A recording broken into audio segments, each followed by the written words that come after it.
அடியார்களே, இன்று சேக்கிழார் பெருமானுக்கு குரு பூஜை சிறப்பான நாள். 63 நாயன்மார்களின் வரலாறுகளை பெரிய புராணமாக தொகுத்து நமக்கு அளித்துள்ளார். அவர் இல்லையென்றால் 63 நாயன்மார்கள் வரலாறு நமக்கு தெரியாமல் போயிருக்கும். சென்னை அருகில் குன்றத்தூரில் அவர் பிறந்த இடத்தில் அவருக்காக ஆலயம் எழுப்பியுள்ளார்கள்.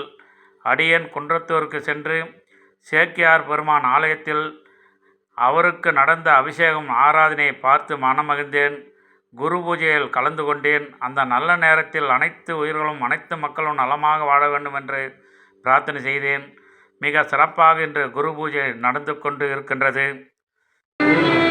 உலகெல்லாம் உணர்ந்து ஓதற்கு